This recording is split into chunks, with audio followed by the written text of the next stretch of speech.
Então vamos para a cruz, meus irmãos. Vamos para a cruz. Lucas capítulo 23.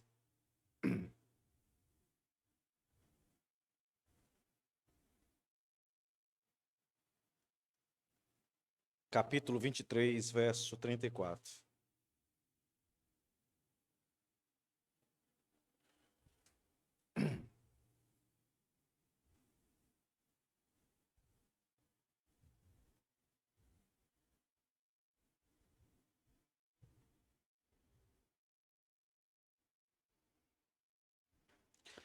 Nosso último sermão da série Perdoando uns aos outros, meus irmãos.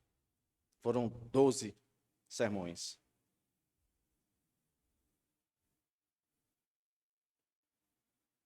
Como é só um verso,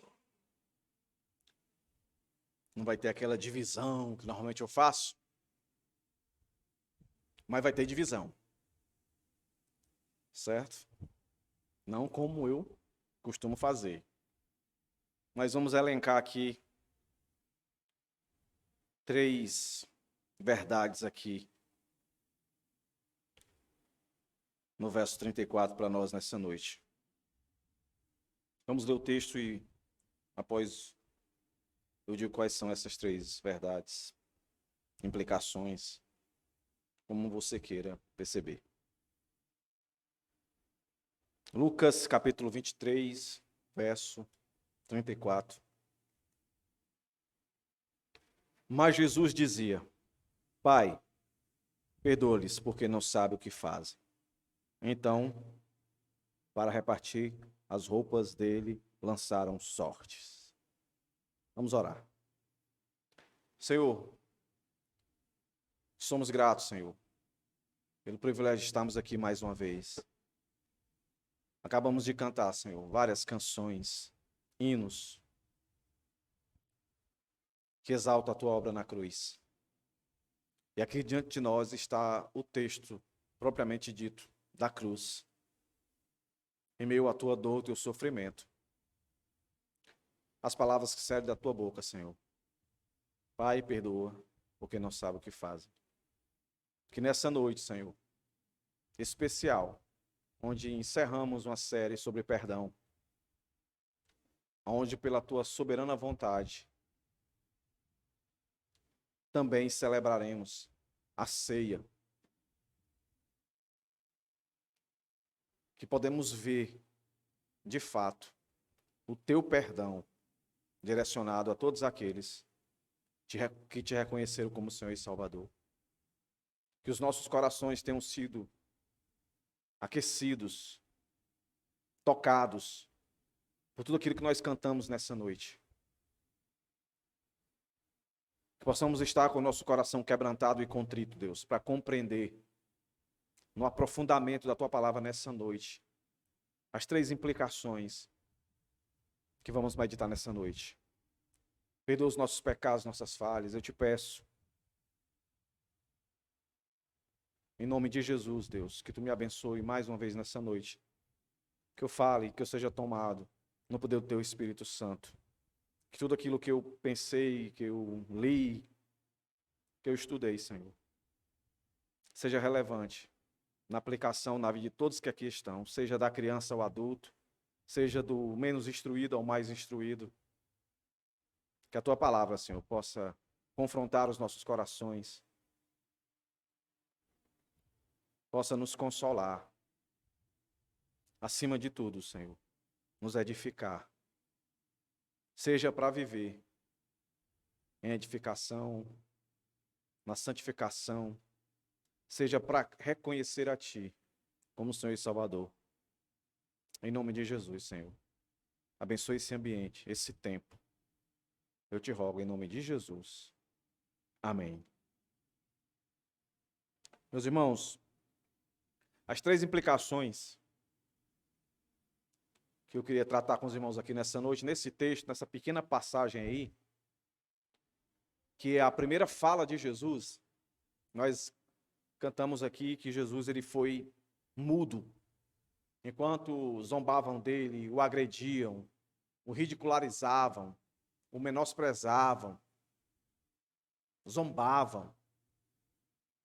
todo tipo de palavras ofensivas direcionadas a ele, ele não abriu a sua boca. Como já havia sido profetizado que seria assim. E a nossa primeira palavra, ela está ligada a isso, que foi o tema do sermão passado de José. Perdoar é propósito. Então, a primeira palavra aqui, implicada no perdoa-os, porque não sabem o que fazem, é propósito. Havia um propósito. E não só um propósito. Havia também, meus irmãos, uma dependência. E isso é muito interessante. Uma dependência que Cristo manifestou diante do Pai e que deve ser a nossa, sempre. Em terceiro, depois de entender o propósito, a dependência, é a compaixão e a misericórdia. Compaixão e misericórdia, você pode juntar uma palavra só. Compaixão e misericórdia. O que a primeira fala de Jesus, depois de toda a tragédia sobre a sua vida, que vai culminar com a sua morte. O que a sua primeira fala, né? Um tempo atrás, meus irmãos, quem está aqui há bastante tempo lembra de uma série que eu fiz, Os Sete Brados, né, de Cristo na Cruz, baseado no livro de W. Pink, e também de outro indivíduo, que eu não me recordo o nome dele agora, não sei se eu tenho o nome dele aqui, para dizer para os irmãos. Mas foram 2 livros que eu li, e eu fiz a série. E o primeiro brado de Cristo, e Lucas vai trazer 3, né, no capítulo 23. Mas o primeiro deles, quando ele abre a boca para falar, depois de sofrer tudo aquilo que eu já mencionei aqui, é: Pai, perdoa-lhes, porque não sabem o que faz. E é interessante, meus irmãos, essa percepção, porque na cruz, ali está o nosso Deus, mas também o Deus homem, o Deus encarnado. Deus que se fez homem, o rei que se fez servo, o juiz que se fez vítima, o santo que se fez pecador, o bendito que se fez maldito, o glorificado, o exaltado, que se fez humilhado, cuspido. Por isso que o hino que nós cantamos, que é baseado nas Escrituras, Paulo, ele que diz isso, que quando ele ia se gloriar, ele se gloriava na cruz, na obra de Cristo. Meus irmãos, a gente não vale nada. E quando a gente passa a valer alguma coisa, é por reconhecer o que Cristo fez em nós e por nós. Que essa noite, esse sermão que você já deve ter ouvido várias vezes por mim e por outros pastores, seja algo novo para você. Pai, perdoa-lhes, porque não sabem o que fazem. Essa frase, essa fala de Jesus, ela é sempre atual. Nós sempre estamos carentes e necessitados de perdão. Mas olha, começando pelo nosso primeiro ponto, propósito. Quando Jesus diz isso daqui, Pai, perdoa-lhes porque não sabem o que fazem, não é uma palavra, uma frase que sai naquele momento, dadas as circunstâncias que ele enfrentava. Se a gente parar para pensar, se existiria um lugar para que essa expressão fosse cunhada, na perspectiva terrena, esse aqui seria o lugar menos indicado. Por quê, meus irmãos? Porque quase sempre, é fora da nossa compreensão alguém nos pedir para ser perdoado enquanto está nos fazendo mal. Você tem algum exemplo na sua vida ou de alguém que foi pedido a ele perdão enquanto uma pessoa estava fazendo mal a ele? Um assaltante, um homicida, um pedófilo, quando ele vai agir, ele está fazendo mal, a pessoa está pedindo perdão? Faz sentido isso? Faz sentido isso?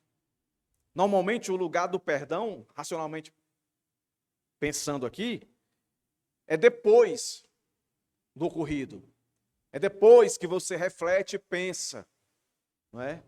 E diz, eu vou perdoar fulano. Você vai tentar entender o contexto, por que a pessoa fez aquilo. Você vai tentar analisar para poder perdoar. E de um todo isso não é errado. Mas veja bem, Jesus está no ato de tudo que é horripilantemente difícil de se viver. Jesus, meus irmãos, quando diz isso aqui, lembre-se, ele está pregado na cruz. Os pregos estão nas suas mãos. Os pregos estão nos seus pés. Ele está numa posição difícil de se sustentar na cruz. A cruz era a pena capital, a pena de morte mais cruel da época. Era para os piores bandidos. E Jesus está ali e a gente não pode acreditar que naquele momento ele pensou nessa frase e se encheu de compaixão naquele momento, naquele instante, e olha para aquele povo todinho e ora ao Senhor, intercede ao Pai, pedindo para perdoar. Não, irmãos. Tudo isso daí já estava no coração dele antes mesmo da primeira palavra ofensiva sair. Onde é que a gente encontra isso, meus irmãos? Isaías 54, 53, se não me engano. Está lá, dizendo literalmente o que é que Jesus ia sofrer, o que é que ele ia passar. Então Jesus está ali nas mesmas circunstâncias que José estava. Quais circunstâncias? De propósito. Assim como José entendeu que tudo de ruim que aconteceu com ele, a cruz que ele viveu, era um propósito de Deus muito maior do que qualquer pessoa poderia imaginar, inclusive os seus irmãos. E baseado nesse propósito, José faz, que é uma representação, a tipologia de Jesus, o que Jesus está fazendo na cruz. Ele perdoa seus irmãos. E Jesus perdoa todas aquelas pessoas, literalmente, que estavam ali diante dele, fazendo o que estavam fazendo com ele, porque era propósito do Deus Pai. Isaías 53:12 deixa claro que Cristo precisava interceder pelos seus inimigos. Do verso 7 até o 10 de Isaías 53. Vai dizer exatamente, pelo menos 10 coisas que Jesus sofreu a humilhação para que aqui ele intercedesse. É interessante quando você vai para Lucas capítulo 3, verso 21, que ele vai ser batizado por João Batista. Aí desce o Espírito Santo, né, no formato de uma ave. E lá, a primeira coisa que Jesus faz, ali começa o ministério de Jesus. Dali Jesus é levado pelo Espírito para ser tentado no deserto. Aí só depois Jesus começa a pregar. Mas, de fato, a capacitação, vamos dizer assim, o selo de início do ministério de Jesus, começa com ele orando ao Pai e o Pai dizendo, esse é meu filho amado em quem eu me comprazo. Ali, antes, na eternidade da eternidade, que Jesus é Deus, mas temporalmente falando, Jesus, o homem encarnado, ali ele já sabia o que ele ia sofrer e o que ele teria que fazer. Ele já entendia completamente o propósito do Pai. Que a maior glória, a maior honra que ele ia receber era morrer na cruz. Por isso que para o mundo ímpio, e para o mundo ímpio da época, não fazia sentido Jesus dizer que era Jesus nas circunstâncias que ele estava. Um indivíduo que vem de uma família pobre, de uma cidade sem nome, Chegar numa cidade famosa como Jerusalém em um jumento não faz sentido nenhum. Ser pego e considerado como um bandido não faz sentido nenhum. E aí, quando Jesus vai terminar o seu ministério, o que é que ele faz, meus irmãos? Ele ora. Por isso que perdoar é intercessão. Jesus ora pedindo a Deus para perdoar. Jesus, em João capítulo 17, tem a oração dele lá. Ele ora por aqueles que o Senhor os deu e, quando você continua todo o texto, você vai ver que isso abarca a nós também. Então Jesus sempre estava consciente. Todas as dores, todas as dificuldades que ele estava enfrentando naquele momento, não afetou a sua razão. Ali é o Jesus homem, Jesus Deus. Como eu já disse em outros sermões. Não tem como a gente mensurar, e a Bíblia também não quis nos explicar isso. Aonde que começa, onde é que termina. Quem morreu na cruz foi Deus ou foi Jesus homem? Foi Deus, Jesus, homem. E ponto final. O que nós precisamos compreender é o que Jesus sofreu ali, como diz lá em Hebreus, era para que ele pudesse ser alcançado por qualquer um de nós nas nossas dores. Não tem nada, por isso que a gente não pode viver uma vida de vitimismo. Não tem nada que a gente venha passar nesse mundo que Jesus não tenha passado. Nada. Nada, meus irmãos. Isso mostra o quê? A soberania. Que, por mais que pareça, meus irmãos, que é uma derrota, Jesus naquela cruz ali, totalmente dominado, uma aparência de fraqueza, de que vai morrer e morreu. Mas nada mais, nada menos, era um Deus soberano, com controle de tudo. Ele tinha poder, meus irmãos. Tem poder, eu digo tinha, para olhar para o passado, para o texto. Ele tinha poder para resolver aquela situação num piscar de olhos. Mas ele estava amarrado em um propósito. Propósito, Isaías 53, é o texto-chave.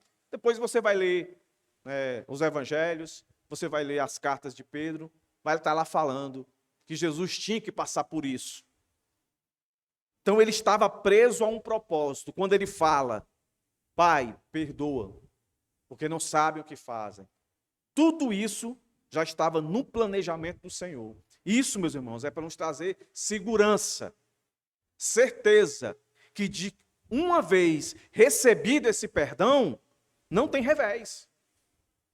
E aí, dentro de tudo que eu falei, eu posso afirmar, uma vez recebido esse perdão como salvação, não se perde mais. Uma vez recebido esse perdão aplicável a uma vida de um salvo que caiu e se arrependeu, o Senhor de fato perdoou. Seja qual for o pecado, ele perdoou. E você dali em diante não vai ter mais condenação sobre esse pecado que você cometeu. Por quê? Porque o Deus que assim propôs é um Deus que é fiel na sua palavra. Se ele perdoa, está perdoado.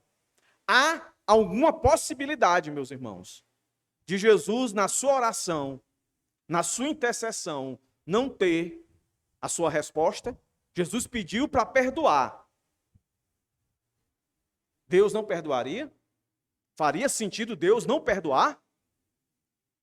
Da mesma maneira, meus irmãos, que Jesus estava vivendo um propósito de passar por tudo que ele estava passando e orar a Deus pedindo perdão, o propósito também é para que o perdão seja dado e seja concedido. Isso de fato acontece aqui nesse texto. Pelo menos para duas pessoas, diretamente. Mas o texto continua, né? A palavra perdão, ela não dá só a ideia de propósito, mas ela dá a ideia de dependência. O que é que torna essa intercessão, essa oração, esse pedido poderoso? Então escute isso aqui. é poderoso porque orando ao Pai, que não é outro senão Deus Todo-Poderoso, a primeira pessoa da Trindade. É poderoso porque é orado pelo escolhido, o Jesus, o Filho, o Cristo, o Messias. Então aqui, meus irmãos, é um propósito, é um plano, é um projeto que foi arquitetado no seio da Trindade. Há possibilidade de não ter resposta a isso? Em João 11:42 vai dizer que Jesus diz que o Pai sempre ouve a sua oração. E outra coisa interessante, que eu já disse anteriormente, aonde essa oração está sendo falada, proclamada, é exatamente no ápice da finalização do propósito. O que é que você recebe do seu patrão, do seu professor, quando ele lhe dá uma tarefa e você vai entregar essa tarefa perfeita, e quando você vai entregar essa tarefa perfeita, perfeita no sentido de que você concluiu aquilo que foi pedido, e aí no ato da entrega você faz um pedido, qual é a probabilidade do seu professor, do seu patrão, aplique para a família, o seu pai, a sua mãe, seu esposo, a sua esposa. Qual é a probabilidade de você dizer não? Se ele chega e mostra fidelidade naquilo que foi dado a ele para fazer. Perceba, meus irmãos.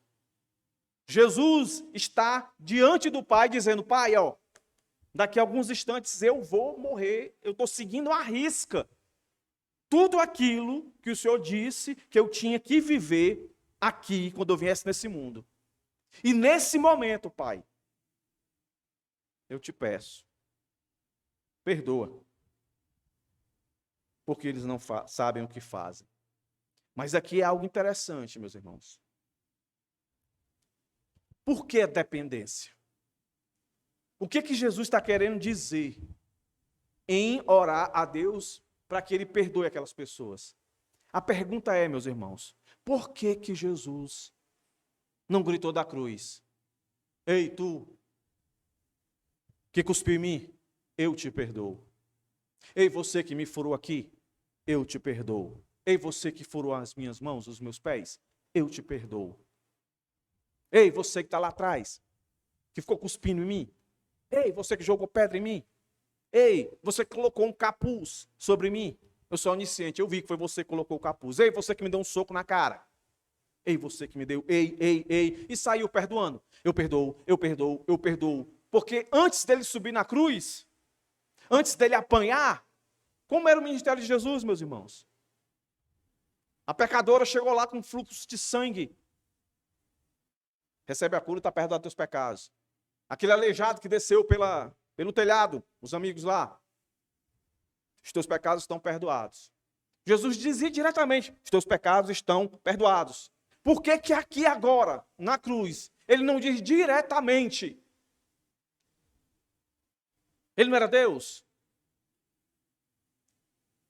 Por que, irmãos? Você parou para pensar? Por que que Jesus não perdoou direto? Por que que ele orou ao Pai? Para que essa dependência? Esse é o ponto para nós aqui, meus irmãos. Esse é o ponto. Aqui, nenhum de nós, nenhum crente, tem justificativa para dizer, eu não consigo perdoar porque eu não sou Deus. Eu não sou Jesus. Jesus perdoou quem ofendeu ele porque ele é Deus, ele é perfeito, ele não guarda rancor, ele não guarda mágoa. Jesus perdoou o aleijado, perdoou isso, perdoou a quem? Fulano, ciclano, beltrano. Porque ele é Jesus. Eu não sou Jesus, nunca vou ser. Mas agora, Jesus não perdoou direto, ele pediu ao Pai. Sabe o que é que eu entendo aqui? Eu entendo, primeiro, que Jesus, nesse momento aqui, ele de fato se coloca como substituto, meu e seu. Mas dentro da implicação de tudo que eu tenho pregado aqui sobre perdão, o que eu entendo é que Jesus está dizendo assim, perdoar nunca vai vir de um coração humano. Perdoar sempre virá do coração de Deus. Sempre virá. Então, repito, eu e você não tem desculpa. Eu não preciso ser Deus, eu não preciso ser Jesus para perdoar. Eu só preciso reconhecer Ele como meu Salvador e pedir para Ele perdoar os que me perseguem, os que me ofendem. Perdoar. Perdoar. E aí eu entendo por todos os outros sermões, por todos os outros textos da Bíblia, que quando eu peço a Deus para perdoar aqueles que me ofendem, é porque eu tenho consciência de que pecado maior eu cometi contra Ele, Ele me perdoou. Aí você lembra o quê? Da oração do Pai Nosso. Perdoa os meus pecados, assim como eu perdoo quem tem me ofendido. Aí a ideia é o quê? Se eu perdoar o pecado do outro, então eu posso chegar para Deus e perdoar o meu pecado. É isso? É não. Parece contraditório, mas o texto quer dizer isso aqui. Perdoa os meus pecados como eu tenho perdoado quem tem me ofendido. É como se eu estivesse dizendo, Senhor, eu consigo perdoar porque eu sei que tu perdoa os meus pecados. Eu consigo gerar perdão porque eu recebo perdão de ti. Então não me deixe de perdoar, Senhor. Não me deixe de perdoar para que eu tenha condição de perdoar quem me ofende. Essa é a ideia que a gente pode compreender aqui, meus irmãos.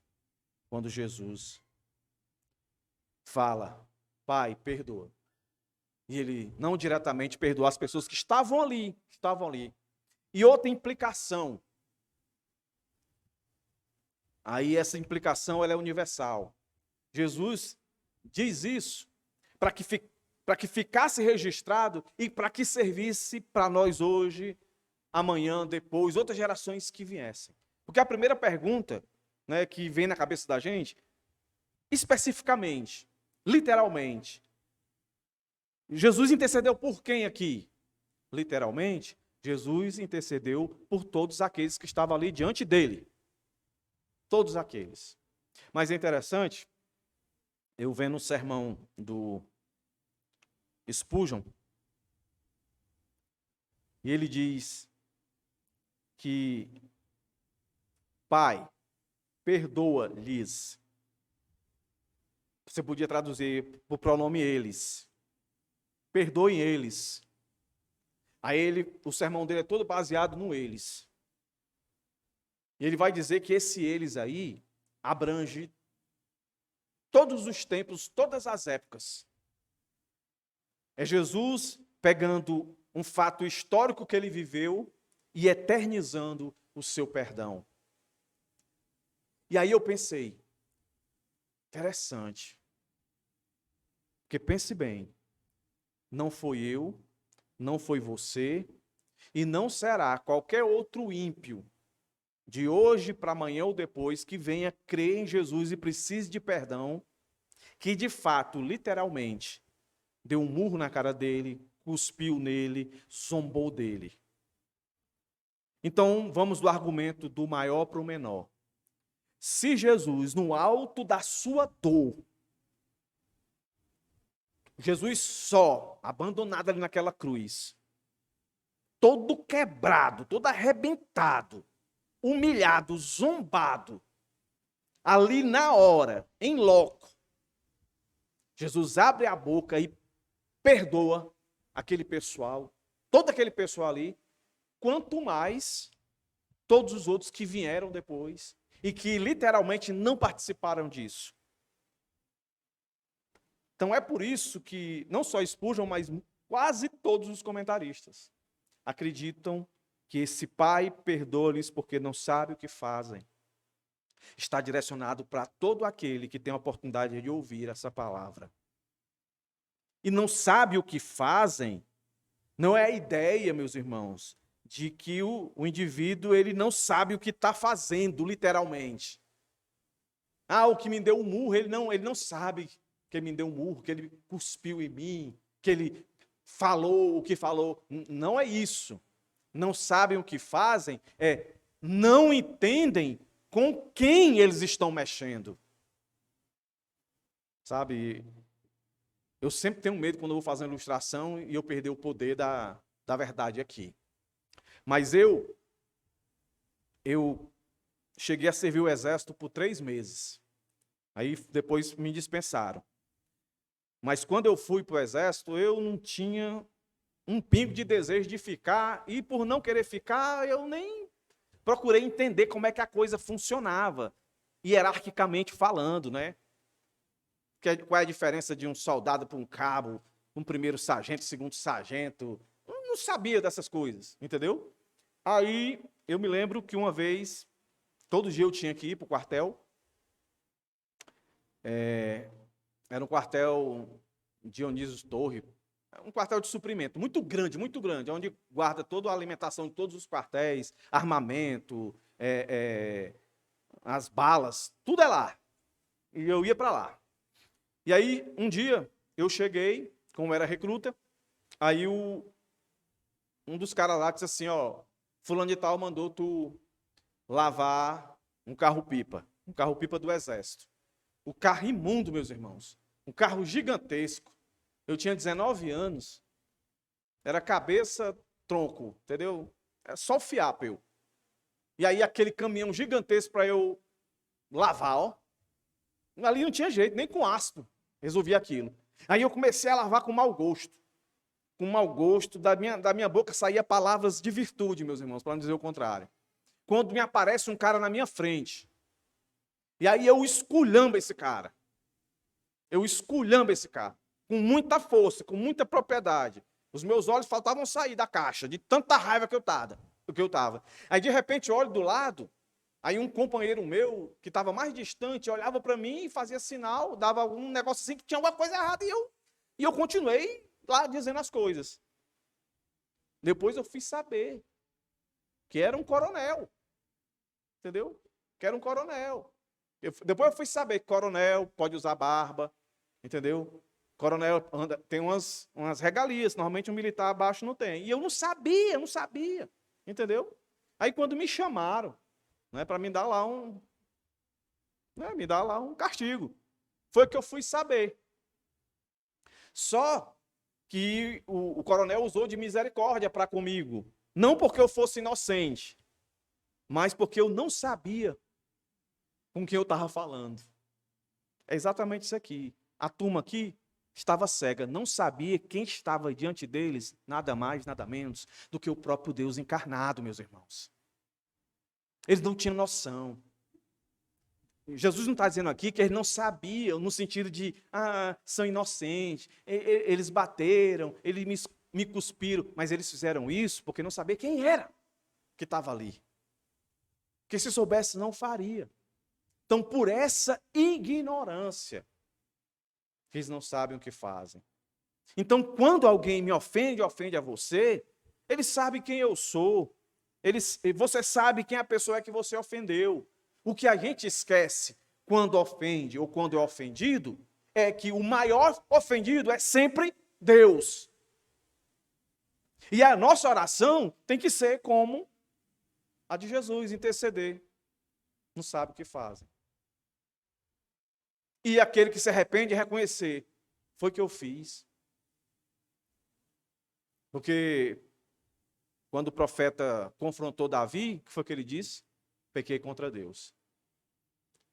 Não foi diretamente contra as pessoas envolvidas, mas contra Deus em primeiro lugar. Então, propósito, Jesus sabia exatamente o que tinha que fazer. E eu e você não vivemos uma vida sem propósito. Deus planejou, na minha vida, na sua vida, assim como na de Jesus, o quesito perdoar. A gente quer acreditar que a gente vai viver nesse mundo aqui e nunca vai precisar perdoar ninguém. Nós vamos ser ofendidos. Nós vamos ser magoados. Esse não é o ponto. O ponto é, no propósito de vida que Deus estabeleceu para mim e para você, assim como ele estabeleceu para ele mesmo, Jesus homem, é que o perdão é necessário. Faz parte da maturidade cristã, tem que fazer parte. Mas ele sabe que nós não somos ele. Mas ele se coloca à disposição para dizer: eu estou com você nas horas mais escuras, nas horas que, de fato, só eu e você sabe que a injustiça está sobre você. Mas eu vou lhe dar força para você perdoar essa injustiça. Não é isso que Pedro coloca, e coloca Jesus como exemplo? Que glória tem você cometer injustiça e ser penalizado? Que glória tem? A glória tem é você viver uma vida reta e ser injustiçado. E lá o contexto é o patrão. O patrão te pegar, você fazendo a coisa certa. Aí o texto diz o quê? Faça como Jesus. Continue fiel. Não esqueça que ele é seu patrão, mas acima dele tem um Deus soberano, que está vendo tudo. Jesus, antes de ir para a cruz, disse para Pilatos: ó, nenhuma autoridade te foi dada que não tenha sido do Pai. Hoje eu estou aqui para ser réu, condenado por ti. Eu vou, mas quando eu voltar agora, eu vou ser o juiz. Então, a justiça será feita, não necessariamente no seu tempo, no meu tempo, não necessariamente para que os meus olhos e os seus olhos vejam. Jesus nem está esperando. Jesus está lá, ó, exatamente no ofício que ele começa a representar aqui, de intercessor. O texto de Hebreus diz que ele está lá intercedendo por nós. Intercedendo por nós. Então aplique essa intercessão também na hora que alguém lhe magoa, que lhe fere, que lhe persegue, que lhe aflige, que produz a você injustiça. Deus está intercedendo. A gente quer usar esse recurso da intercessão de Jesus para as coisas materiais. Não, vamos interceder. Jesus está intercedendo. Vai dar certo a casa, vai dar certo o carro, vai dar certo isso, vai dar certo aquilo. Ficou doente, vamos interceder. Jesus vai curar. Beleza. Mas aplique também o perdão. Jesus está intercedendo. Você precisa orar. Que Jesus sempre vai interceder. Então, quando Jesus pede, ele está dizendo, ó, estou ensinando vocês aqui na cruz, antes de partir. Perdoar não é fácil. Vocês sempre vão precisar pedir a Deus. E não se iluda. Quando você pede a Deus para perdoar os seus inimigos, você não fica de fora, não. O perdão dele vai vir sobre você. Porque todo dia a gente ofende a Deus. Pelo simples fato, quando a gente não perdoa aqueles que nos ofenderam, a gente está ofendendo a Deus. Então, quando a gente intercede a Deus pedindo perdão pelos outros, implicitamente, a gente está pedindo também para o Senhor nos perdoar. Sem sombra de dúvida. E só assim, meus irmãos, a gente vai demonstrar compaixão, que é o nosso último ponto aí, implicação, compaixão e misericórdia. J.C. Ryle, que é um puritano, foi com ele que eu entendi isso. Que Jesus aqui na cruz, ele começa a exercer, antes de morrer, o seu ministério de sacerdote, de interceder pelos seus inimigos, quando ele diz: Pai, perdoa-lhes, porque não sabem o que fazem. E um coração assim é um coração de fato que entende o nível de imaturidade da qual aquela pessoa, por estar fazendo o que ela está fazendo, necessita de perdão, de compaixão e misericórdia. Em algum momento das nossas vidas, uns mais, outros menos, fica mais na posição de magoado do que de magoou.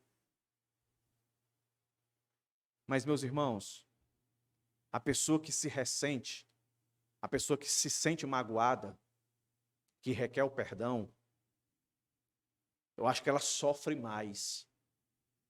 Aquilo fica remoendo a ela. Tanto que a Bíblia vai dizer que a gente não pode deixar brotar a raiz de amargura. Por isso que o perdão é necessário. Alguém tem que ter compaixão, alguém tem que ter misericórdia.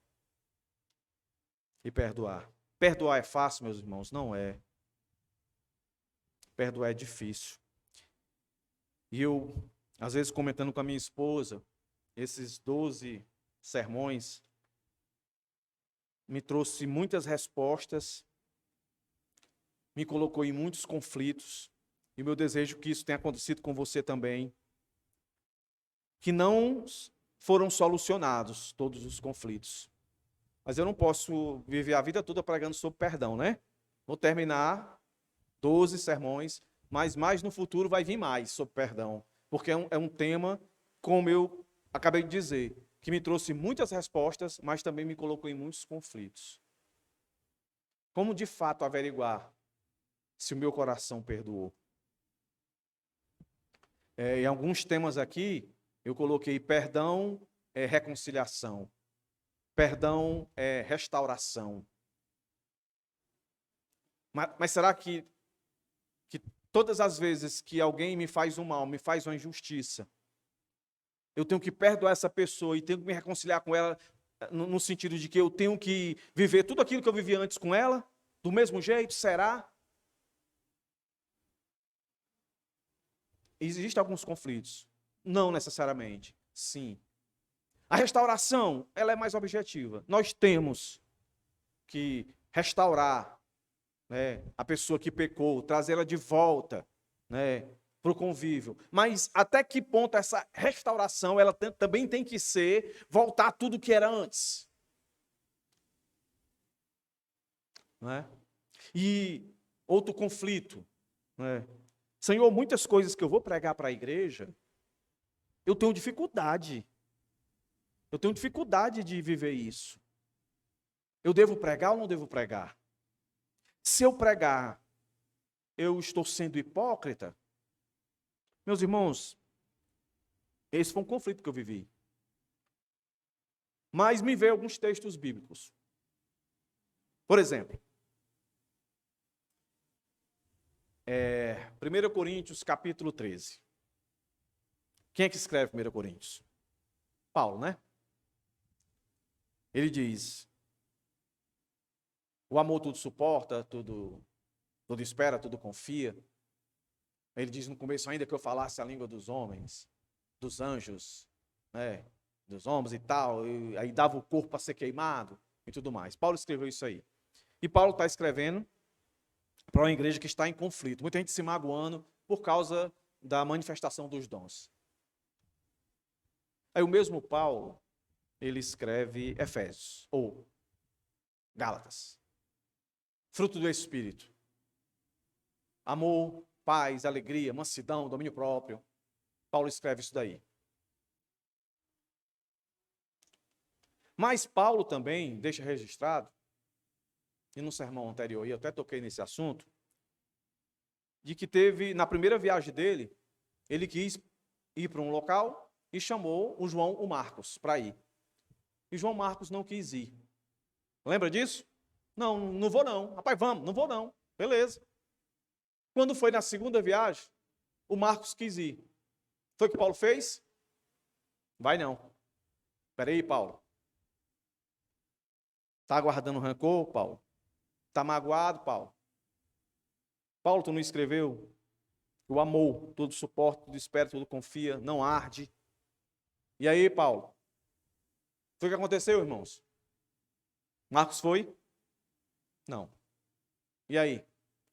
A gente anula o que Paulo escreveu em 1 Coríntios 13? Lógico que não, né, irmãos? E o que ele escreveu em Gálatas? E aí, Paulo, onde é que está o fruto do Espírito aí? Cadê o domínio próprio? Tu partiu para cima de Barnabé? Barnabé, leva o menino, rapaz. Vai não, e nem vai tu, nem vai ele. Pronto. Eu vou para um lado, tu vai para outro. Cadê Paulo, domínio próprio? Cadê Paulo? Cadê? E aí, irmãos? Vamos rasgar Gálatas? Aí Paulo não tem um encontro com Pedro. Se não me engano, é em Gálatas também? Não sei. Os irmãos devem saber quando eu falo aqui. Gálatas, né? Que ele chega lá e diz, ô Pedro. Lá o texto diz que ele é bem incisivo, né? um termo assim na cara, né? Se fosse parafrasear para o nosso linguajar aqui, era mais ou menos assim que Paulo chegou para Pedro. Pedro, mas tu é mala mesmo, né, mano? Tu é cara de pau, bicho. Tu, quando tá com os gentios aí come tudo, um porquinho assado, churrasquinho de porco, galinha cabidela. Mas quando tu tá com os judeus, aí não, tem que guardar, não sei o que, não sei o que. Mas tu não tem essa tua cara, não. E aí, meus irmãos?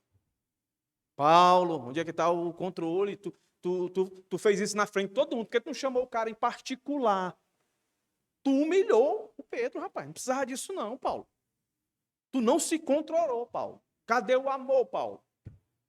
Pronto, irmão. Com essa, eu disse, Jesus, quem é suficiente para pregar? Quem é o pastor no mundo que abre um texto bíblico, seja de Gênesis e Apocalipse, que ele vive na integralidade completa, perfeita, o que ele vai ensinar, o que ele vai pregar? Só teve um que subia nos púlpitos, meus irmãos, e pregava, e era fiel 100%. Como é o nome desse pastor, irmãos? Como é o nome desse pastor, irmãos? Jesus.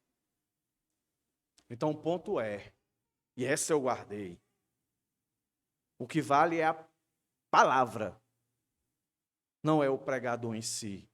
O pregador em si, ele tem que fazer de tudo para viver o que ele está pregando. Mas a pregação, ela é sempre maior do que o pregador. É sempre maior. Então, o que você tem que fazer é olhar para o texto.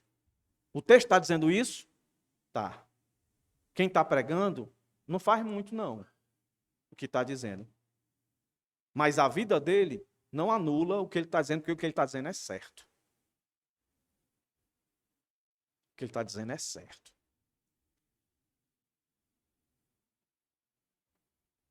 Se eu entendo isso, o meu coração ele fica muito mais compassivo. E quando eu olho para Jesus na cruz, entendendo o propósito, mostrando que ele é nosso substituto, em dizer, na hora do pega para capar, na hora da maior dor, do maior ataque, a sua oração não tem que ser, livra-me daqui. Essa não foi a oração do Senhor. Perdoa. Perdoa, Senhor. Perdoa. Assim é um coração compassivo, meus irmãos. Então, eu concluo dizendo, perdoar, meus irmãos, é algo que foi nos dado e é também nos dado a capacidade, o meio para executar. É nos dado pelo propósito que Deus traçou para a vida de todo aquele que Ele salvou. É nos colocado à força pelo Espírito Santo, que é o Deus, uma das pessoas da Trindade, em nós. E é nos dado a oportunidade, porque em qualquer momento nós seremos afligidos pela injustiça. Em outro texto, Timóteo, Paulo diz lá, se você quer viver firmemente, seguindo os caminhos, piedosamente, os caminhos do cristianismo autêntico, você padecerá perseguições, ou seja, você vai ser afligido. E a sua oração, em momentos de crise, é interceder por aqueles que lhe perseguem. Seja crente, seja ímpio. E olhe e pense, se isso aqui, meus irmãos, não é a melhor saída para as nossas dificuldades em relacionamento. Porque se eu oro para que Deus perdoe aquele ímpio que me persegue no trabalho, que me aflige, que quer a minha morte, e se Deus o perdoa, esse perdão, para um ímpio, pode significar conversão. E se é conversão, aquele indivíduo que até então era meu inimigo, vai se tornar meu irmão. Agora, se quem me persegue, se quem me aflige é um irmão em Cristo, e eu oro a Deus e apresento ele, e o Senhor o faz reconhecer o seu pecado e se arrepender, eu ganhei o meu irmão de volta. Eu ganhei agora um irmão maduro. Então agora ele vai, junto comigo, interceder para Deus, para outros que se levantarão contra mim e contra ele. Porque quando um é restaurado, aparece outro. Não tem para onde correr. Orar pelos outros. É se antecipar, meus irmãos. Se você já percebe alguém querendo aprontar alguma coisa contra você, já vá pedindo, Senhor, tem misericórdia de nós. Perdoa. Perdoa. E não se esqueça, quando você está orando assim, você está dizendo, Senhor, me perdoa também. Porque eu estou para perder as estribeiras e partir para cima. Me segura. Então o milagre de Deus, como eu disse anteriormente em outros sermões, é um milagre no coração de quem tem que perdoar e para aquele que tem que se arrepender. Tem que ser uma ação divina. E o texto aqui mostra para a gente um momento mais difícil e horripilante na vida de Jesus. A crucificação dele, ele vai morrer, meus irmãos. E dentro desse contexto, que eu acredito ser o ápice da perseguição, do sofrimento, da injúria, da injustiça, o Senhor Jesus não pede para me livra disso aqui, desce o teu juízo. Não, porque o Senhor sabe, o juízo não é para agora, é para mais adiante. Aí lembre-se de Romanos, Paulo escrevendo. Pode se irar, pode se zangar, mas não deixe o sol se pôr sobre a sua ira. Tem uma ira santa.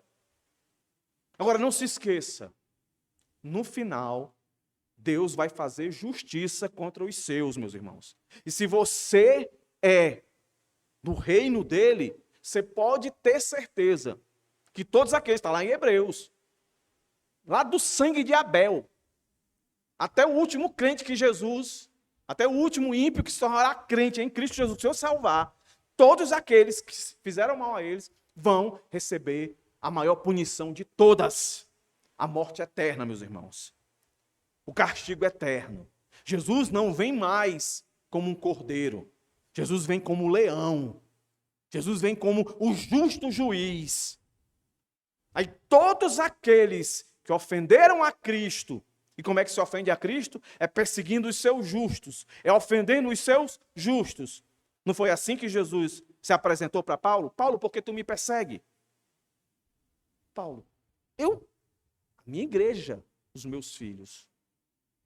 Então, meus irmãos, se o seu coração está magoado, está ressentido, já está com raiz de amargura, não perca a oportunidade, perdoe. Você, que é difícil, mas de repente o Senhor já está trabalhando. Deus tem dado a consciência para você que você é o motivo da angústia, da raiz de amargura de algum irmão. Se arrependa, peça perdão. E vamos juntos, meus irmãos, caminhar esse caminho de renúncia. Porque eu quero deixar isso bem cravado na mente de vocês. Jesus está com muita dor. Jesus está no limiar de entregar a sua vida. E o que sai dele, meus irmãos, é graça, é misericórdia, é compaixão. Quando ele diz, Pai, perdoa, porque não sabem o que fazem. Que Deus tenha misericórdia de nós, meus irmãos. E com isso em mente, queria chamar os irmãos aqui para olhar para esse cerimonial, o perdão de Cristo. Eu quero que os irmãos